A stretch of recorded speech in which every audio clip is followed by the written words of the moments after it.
If you feel like your curly hair routine or your refresh routine is taking forever and you're still not getting the results you want, then you might be doing way too much. Today, I'm sharing the biggest time wasters in curly hair routines and showing you an easy refresh routine that doesn't take much time overall and how you can really pare down what you're doing throughout your entire weekly routine to spend less time on your hair overall. My name is Gina and welcome back to my channel. Here we talk all things naturally curly. I love simplifying things, helping you figure out exactly what works for you, and I'm also a curl coach that helps people with this exact thing all the time in my curl coaching programs to help save them time and save them frustration with their curls. So let's get started. Before we get started with the things that you should stop doing to save yourself some time, I wanted to talk about what is currently in my hair. This is day 2 right now after using these new Curlsmith fragrance-free products. Well, they're not technically new, they are just repackaged from the Shine collection. So I used the fragrance-free leave-in conditioner, which was formerly the Curlsmith Shine Cream, and then I used the fragrance-free Stronghold Gel, which was formerly the Shine Gel, their level 9 hold gel. So this is a very strong hold gel, and I talked about in my recent video about gels that require little to no refreshing, how this gel usually doesn't require any refreshing on day 2. It lasts a really long time, so I don't have to do anything to my hair, which saves me so much time. So I wanted to show you how this looks on day 2 for this video to show you that I don't even need to refresh today. So what would I typically do with my hair today just to fix it up a little bit? It's a little bit out of shape, but nothing too bad at all. I think this still looks really good. I'm going to show you a couple ways that I kind of pin back some of my bangs and just keep my hair out of my face, and then I will show you how I would do a little bit of a touch-up refresh if you did want to refresh hair that still looks okay. So just to show you up close what I am working with, I just have a little bit of frizz right here. This area is a little bit more damaged and it typically does frizz up, so that's the only thing that needs to be tweaked. On days where I skip refreshing, I do like to keep my hair out of my face, so I wanted to show you just a little demo of how I put my hair back in a headband. So this headband is nice because it has a wavy detail. I'll also link another one I've been wearing down below as well, so I'll link you to 2 options, but I basically just place it in my hair really loosely. I don't stretch or comb my hair back with it because I don't want to stretch out my curls. If you have to completely soak your hair down and restyle it every single day, then you could be creating a vicious cycle of hair damage. Over manipulating your hair daily puts a lot of stress on our hair's cuticle and our hair structure, making it not last as long. So then you end up wanting to restyle it daily, which just keeps that cycle going. The solution here is to work backward. Look at wash day and what's going wrong on wash day that's preventing your hair from not lasting as long. This is something I focus a lot on in my coaching programs. I try and get my clients to where they don't have to do really anything to their hair for day 2, and they might have to do some minimal refreshing or touch-ups on day 3, overall helping save time throughout the week. By day 3 and onward, some light refreshing and touch-ups are totally normal. Our hair is not going to look the same every single day, so it is expected to have to refresh if you do want to try and get back to a similar look that you had on wash day, but it's not going to look the same.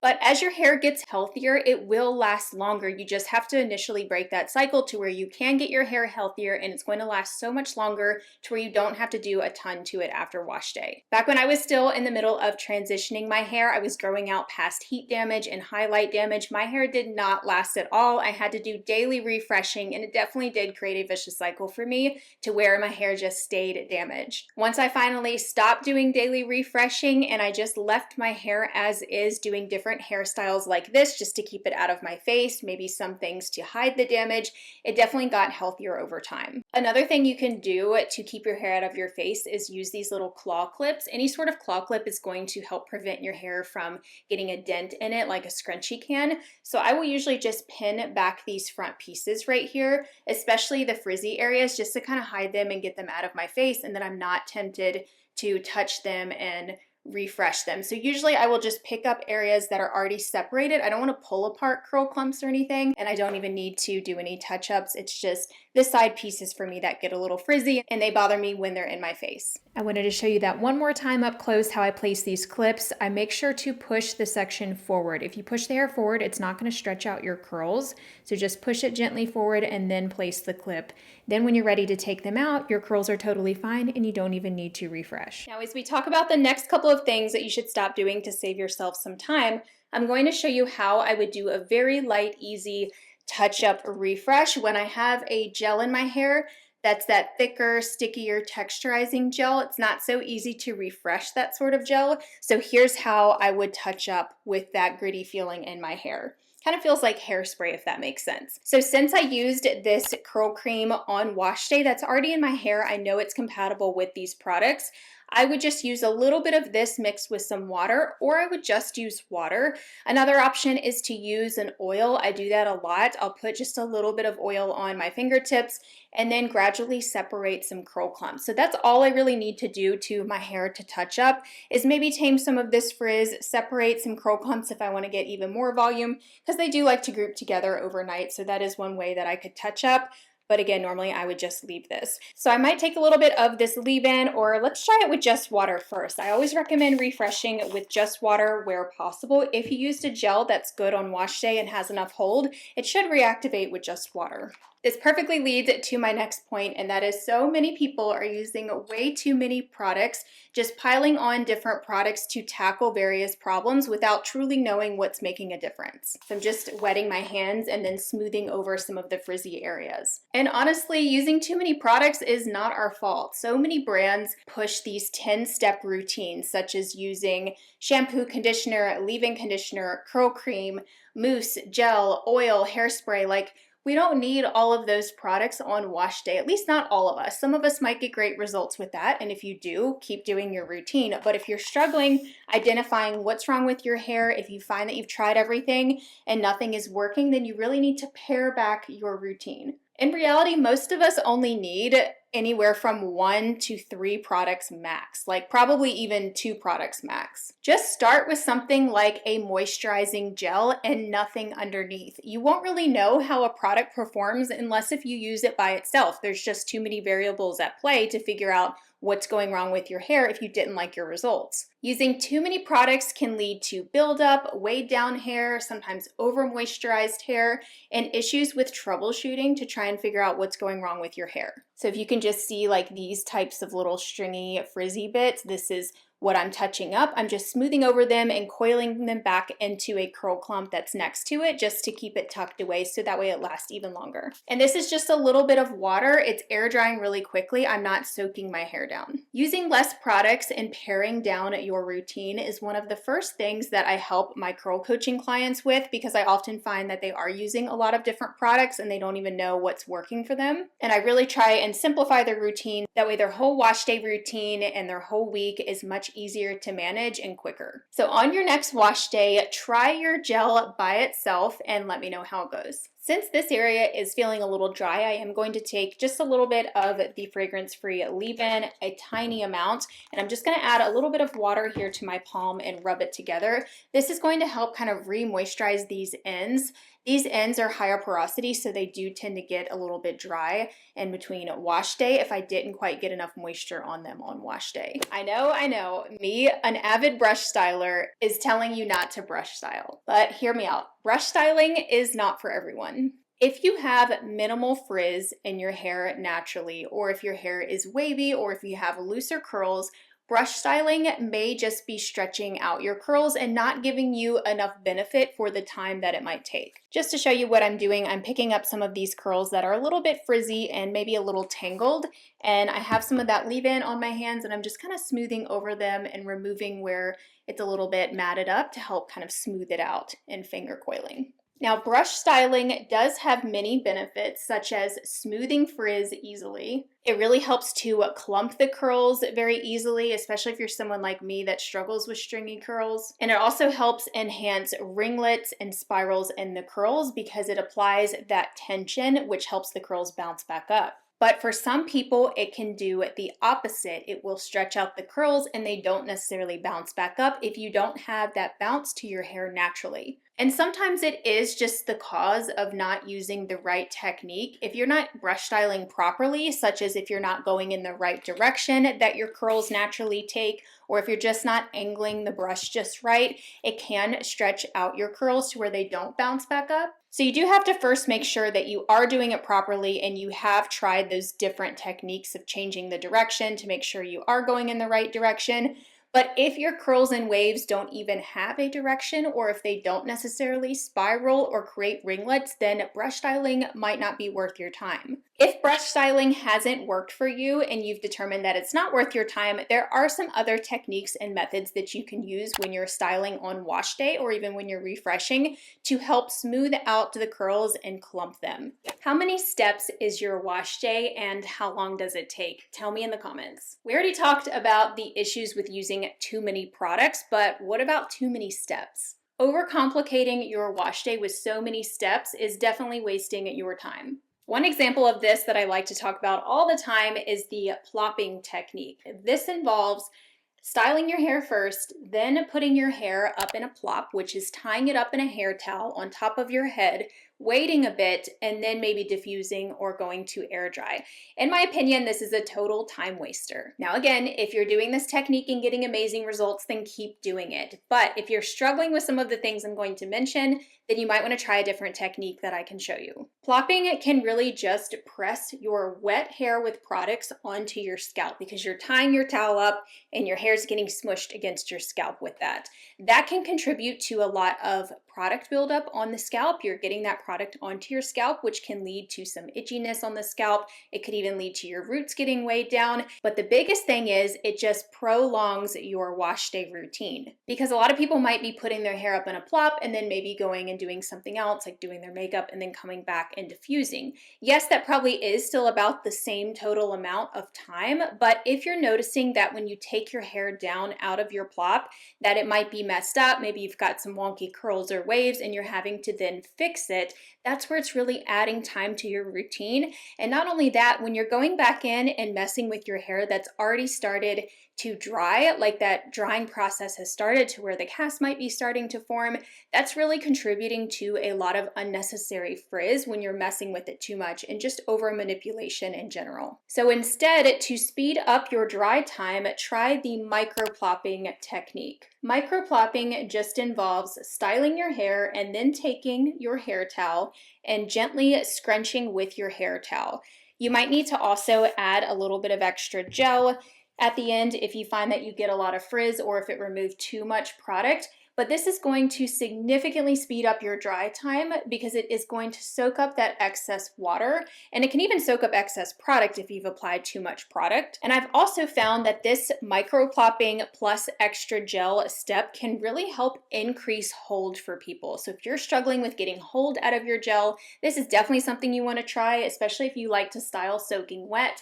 A lot of wavy hair textures benefit from soaking wet styling, but you don't want your hair to take forever to dry with soaking wet styling. So instead, try scrunching with a towel when you're done styling soaking wet, then add a little bit of extra gel or maybe even mousse, or skip it if you don't need it, then go straight to diffusing. That's going to cut down on so much time, reduce the manipulation of your hair, reduce the frizz, cut down on that dry time, and then you're getting it all done at once. Another step that might not be worth your time is root clipping. You'll see a lot of people, including myself sometimes, put root clips along the top of my hair, maybe during diffusing or after diffusing, to try and get more lift at the root and then letting it finish air drying or cooling off.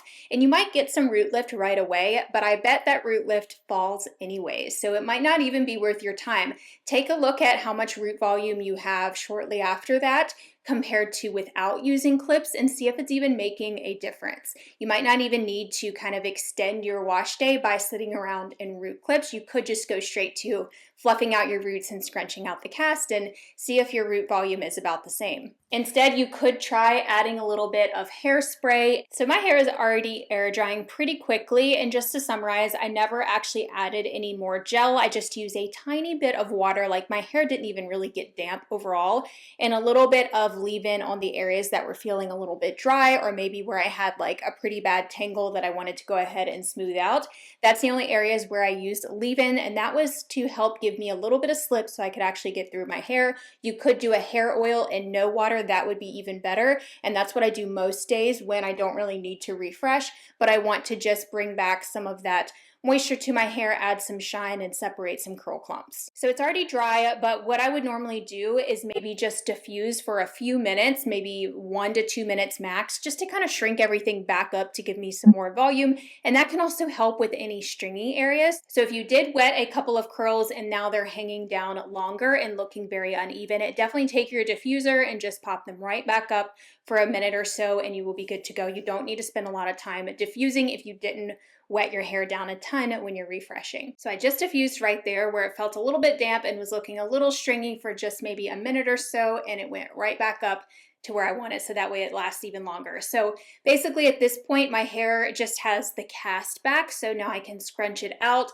and kind of fluff up the roots, but I did the touch-ups that I needed to make it last even longer. But just a reminder, I would have skipped that altogether today. I definitely did not need to do that refresh. I just wanted to demonstrate how I would do a very light touch-up. And this is the ideal amount of touch-up that you would want to do maximum throughout the week. You would want to avoid a full soak down refresh. With all of these tips though, it is really going to depend on your hair's specific needs. If you've noticed a theme throughout all of these tips, it's this: to stop doing things that are not suited for your hair to save you time. Knowing your unique hair type and your hair's needs is going to save you time and also save you from a lot of frustration. Striving for unattainable results is only going to leave you feeling overwhelmed and frustrated. We need to adjust our expectations. I'm just going to scrunch out some of this cast and fluff my roots, but I wanted to share some examples of what I mean by this. So if your hair is naturally low density, or maybe you recently went through something internally that really reduced your overall density, maybe you lost a lot of hair and now you're dealing with much thinner hair than you had previously, you can't force thick, voluminous curls. Instead, just focus on enhancing what you currently have. I know how hard this is firsthand. My hair is thinner than a lot of people's that you see online in hair content, and I have definitely been through periods of my life where my hair was even thinner than this. It's recently gotten much healthier and much thicker, but I've definitely experienced even thinner hair than this. And that can be really challenging when your hair has changed. If you previously had thicker hair and now it's thinner, it does get better, but sometimes the thinner hair is just what we are dealt with, especially as we age and our hair naturally thins over time. Another example is if your hair frizzes up on day 3, it doesn't mean that that's bad or that you completely failed on your wash day. That is completely normal for your hair to progressively get frizzier, maybe progressively get flatter, or your curls or waves to loosen up. That is normal. Our hair is not going to look the same that it did on wash day, so we have to adjust our expectations. The current weather, our hair's health, how long it's been since wash day, all impact your results. So instead of fighting it, embrace your hair's full potential at its current state. Fluffing out the roots with having a texturizing gel in your hair is so underrated for getting volume. Like, the volume truly stays. I highly recommend it if you're struggling with really flat roots, no matter what you've tried. Definitely give it a try. If you're not using a gel that's texturizing on wash day, try misting a hairspray like I mentioned, and then doing this, and it will really kind of tease up the roots so that way you get even more volume. But like I mentioned, you have to understand your hair's full potential. If you've tried all these things and you're still not getting volume, you're already at your hair's current volume potential, and you can only do so much to get even more volume. It might already be at its full volume potential. One of the best ways to stop wasting time on the wrong techniques or the wrong products for your hair type is to truly understand your hair's unique hair type. That can be really difficult to do, especially if you're a beginner or maybe your hair has recently changed. That's why I created my curl quiz. So I have a hair type quiz now on my website. It's completely free to take, but it asks you several questions about your hair's needs, how your hair looks, how it feels, how it behaves, to give you a full report and an analysis of your hair's texture, your hair's porosity, your curl pattern, your water, your climate, all of these things that impact your hair that are really helpful to understand.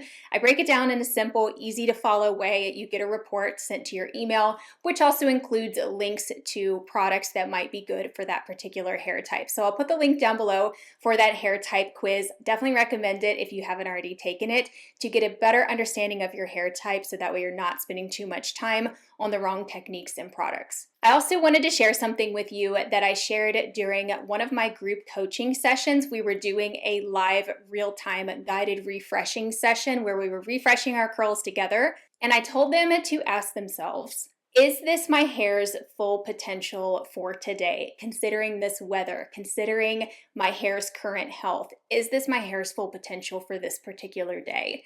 That is something that you will start to understand as you get used to taking care of your curls, and you can really adjust your expectations and know that for day 2, this is how my hair is going to look. It might not be as defined as day 1, or maybe for day 3 and 4 for loose waves and curls, your hair might even start to become straight, and that is completely normal. You don't have to fight it and try and get your curls back, unless if you want to through refreshing techniques, of course, but you can really just start to understand how your hair naturally progresses throughout the week and have different looks every day. So what do you all think of these final results after this super easy refresh? All in all, this type of refresh would only take me around 5 minutes max. I was definitely doing a little bit more as I was explaining things to you, as I always do, but just keep in mind that ideally, if you have that stronghold gel in your hair on wash day, it should be holding up into day 2. And if not, there's definitely something you need to tweak on wash day, which I can definitely help you do that and try and find the right product for your hair type. So if you want that sort of guidance from me, definitely check out my curl coaching program. I am starting the new group coaching program. It's going to be transitioning to a quarterly type of membership. So if you want to join in while the enrollment is open, I will have the link down below for that. I'm actually going to be refreshing in my Saturday group coaching call with my current group, this hair that I have right now. So that will be day 4 or 5, and I'll be demonstrating to them a bunch of different refreshing techniques. Let me know in the comments, which one of these time wasters have you been guilty of? Which step or which product do you plan to cut out of your routine? I would love to hear how it goes in the comments below. If you're ready to truly get a handle on your curls and stop wasting so much time on them with a personalized routine, then I would love to have you in my upcoming group coaching program. I do these real-time styling and refreshing demonstrations there to where I can actually watch what you're doing and give you pointers on how you can really tweak your routine. You get those live coaching calls with me with 2 different options depending on your schedule, and you also get to chat with me through DMs, through the community portal all throughout the quarter. So if you want to sign up for the waitlist, I will have that link down below. It's actually going to be open for registration to the waitlist only starting tomorrow, March 3rd, so make sure you get your email on there. If you want even more help to save you time in your routine, then check out the 5 curly hair myths video that I did recently. I will have it linked right here on the screen. I talk about some of the things that you don't need to spend time worrying about, such as protein versus moisture balance, an inaccurate way to test your porosity that's a total waste of time, and how to figure it out instead. So I will talk to you over in that video. Bye everyone.